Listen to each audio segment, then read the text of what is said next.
Chief Ron Thomas. I'm here with Major Crimes Division Commander Matt Clark, here to provide a much more in-depth briefing on a critical incident that happened a week ago Sunday, during which three of our officers were engaged in a critical incident with an individual that they encountered as a result of a call for service. Before I turn it over to Commander Clark, I do want to acknowledge the tragedy of the death and also our significant regret at the fact that despite significant efforts to try to identify next of kin, we've not been able to make family notification as we would have liked. And so those efforts will continue, but we do regret the fact that we have not been able to do that just yet. So, Matt?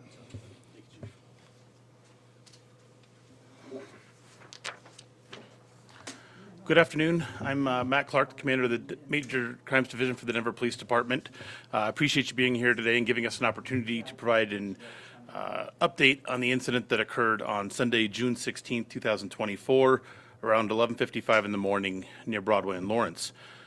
At this point, this is intended to be a follow-up briefing based upon the information that we've gathered through talking to numerous witnesses, speaking with the involved officers, and analyzing evidence that was collected at the scene.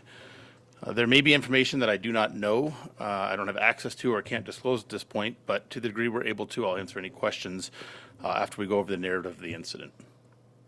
On Sunday, June 16, 2024, between 11:35 and 11:45, the Denver Communications Center received 3 calls reporting a person was standing in the intersection of Broadway and Lawrence Street. The callers reported the individual was yelling and creating a hazard for passing vehicles. One caller advised the subject was yelling at passing motorists to kill them. At 11:45, a Denver park ranger who was in the area of Broadway and Lawrence observed the same individual in the intersection. The ranger had a Denver police radio and communicated their observations directly with the police dispatcher and responding officers. The ranger reported the person was refusing to get out of the road and advised officers the subject had a knife with an 8-inch blade in a bag.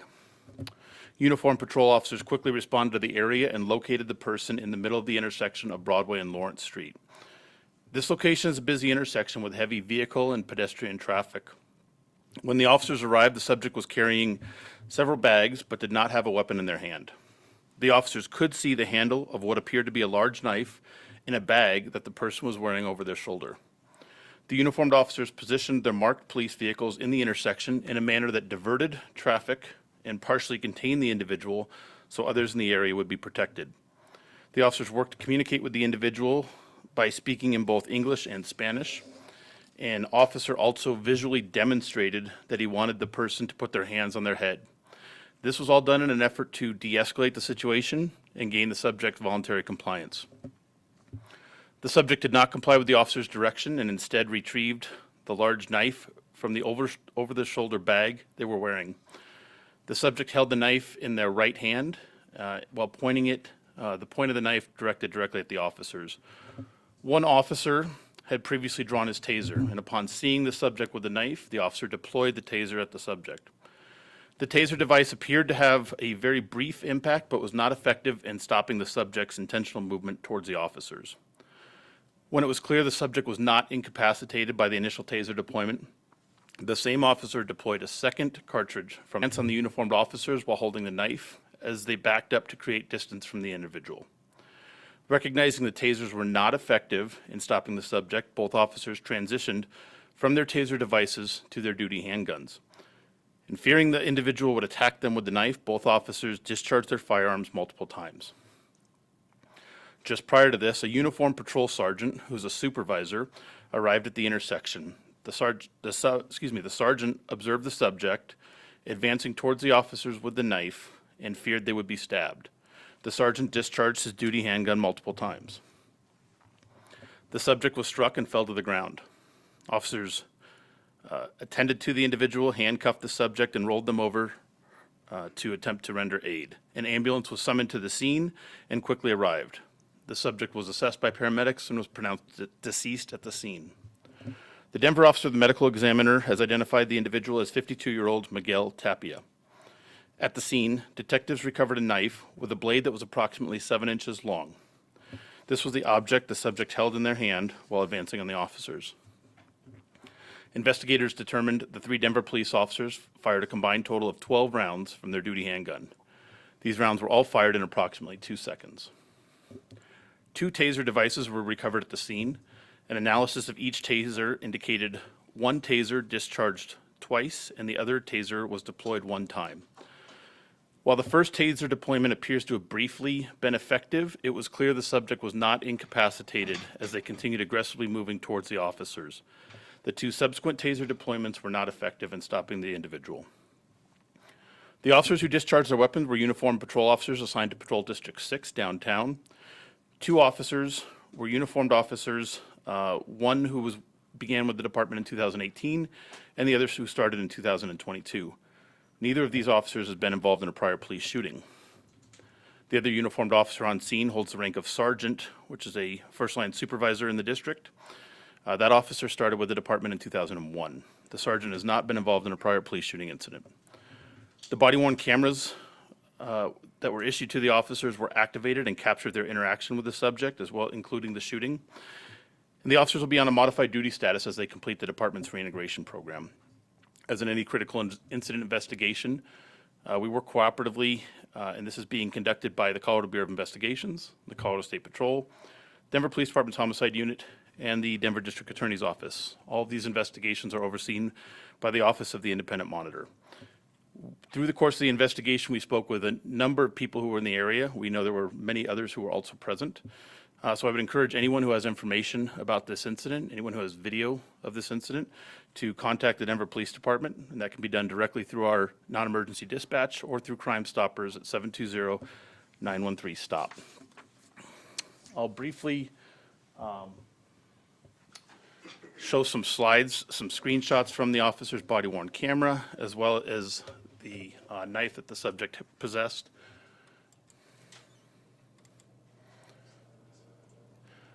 This is one of the first interactions they had. They're only several seconds into their contact. This officer has a taser pointed at the individual, and the individual is retrieving, pulling out that knife from the bag, the shoulder bag that they had that was on the front side. The next slide is shows the proximity of the officers. The individual now is pointing the knife in an upward manner. Both officers that are in frame here have taser devices. The yellow objects in their hands are their department-issued tasers.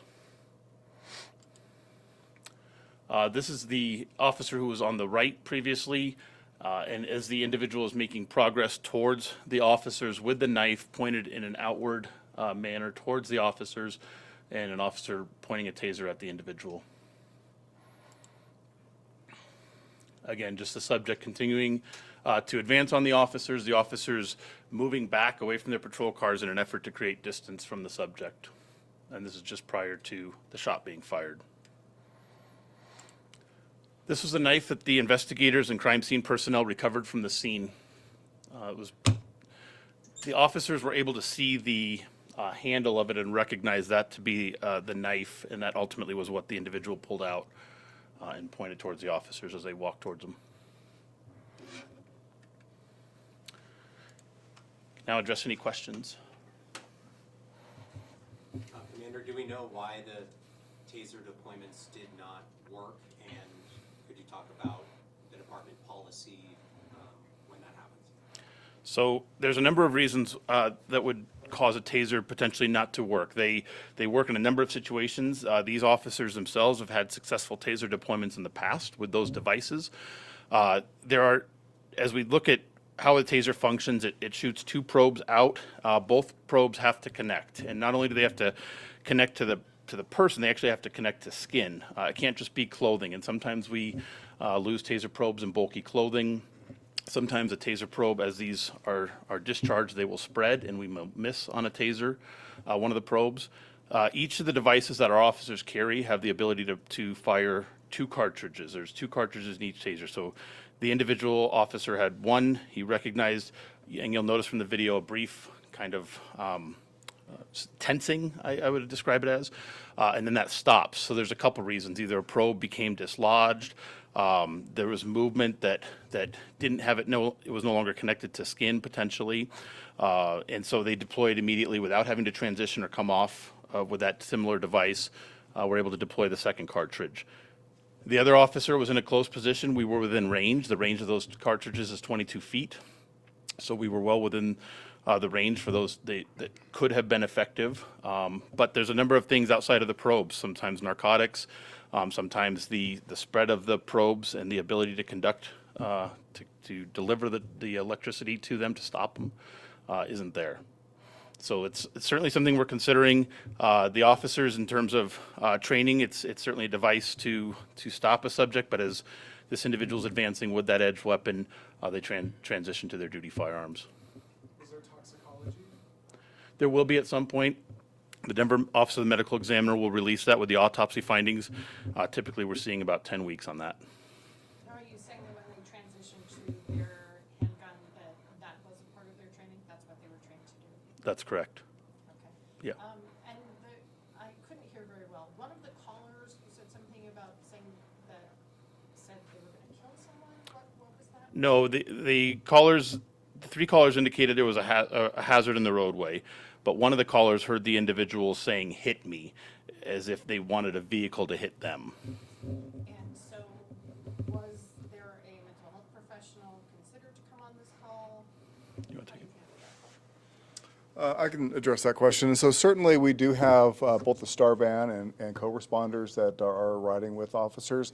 This would not have been a call that would have been appropriate for a STAR response because of the presence of a weapon, because there's an opportunity for violence. So this is not a call that would have been appropriate for a STAR response.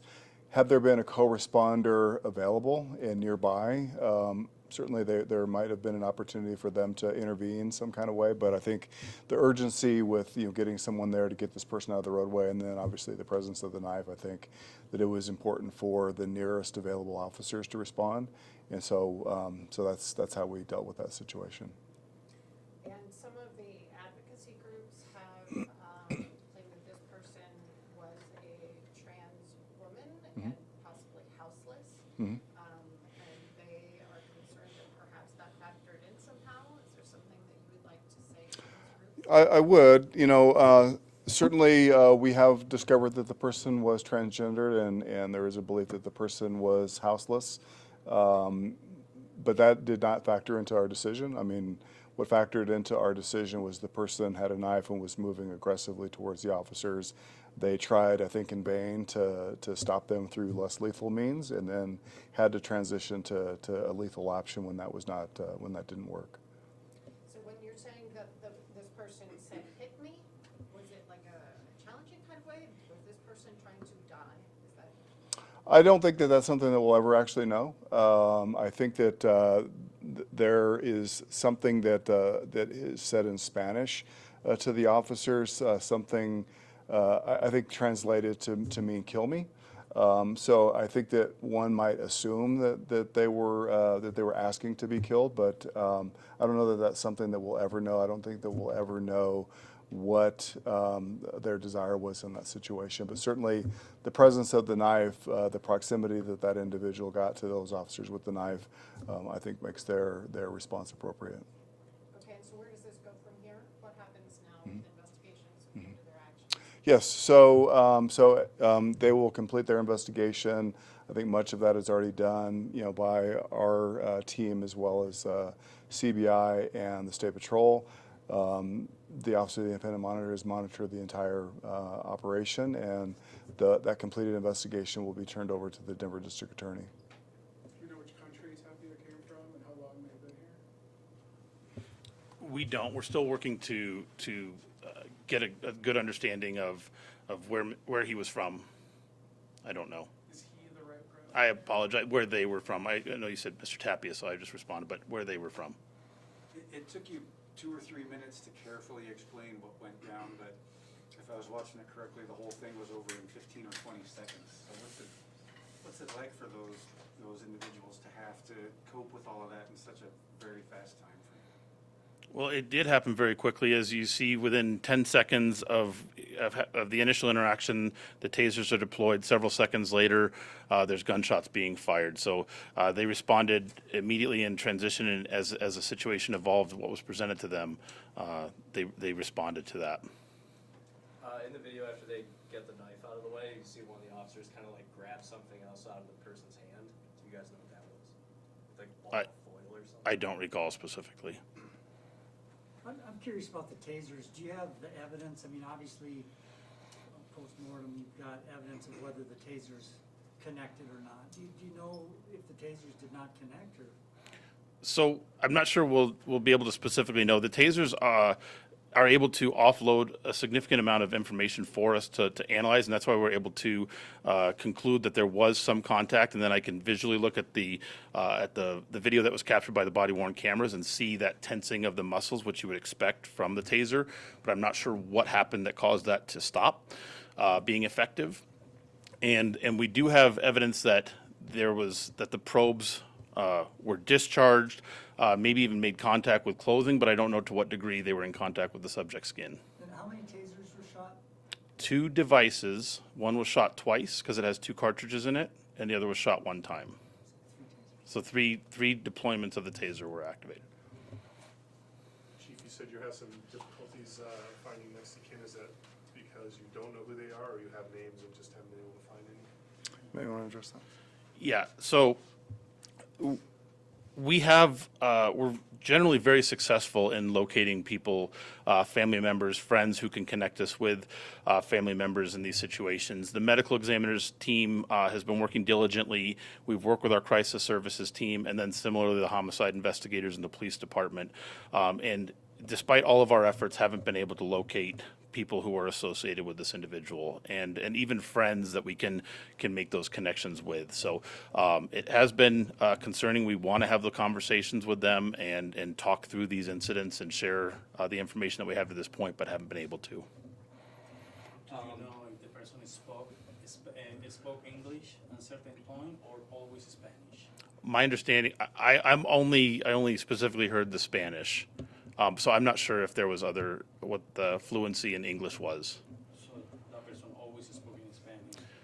In the brief interaction we had with officers, yes. And the officer that interacted was a fluent Spanish speaker himself. Both officers, I think both officers at least, acknowledged the body-worn cameras in the clip. Do you want to just talk to what role those played in the actions, reviewing what happened for you guys? Well, certainly the body-worn camera provides a really close view in most circumstances of what's happening.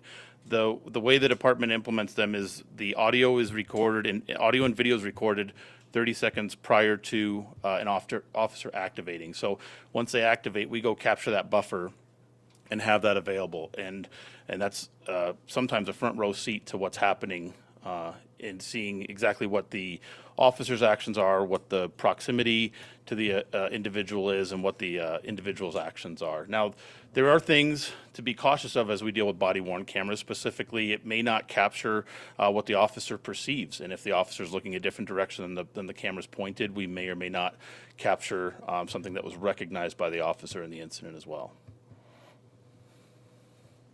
Were they connected to any homeless shelters in the area? I'm not aware that they were. Just with the uncertainty around this individual, how were you able to identify them? The medical examiner is responsible for that identification, and they provided it back. My understanding it was through fingerprint identification, though.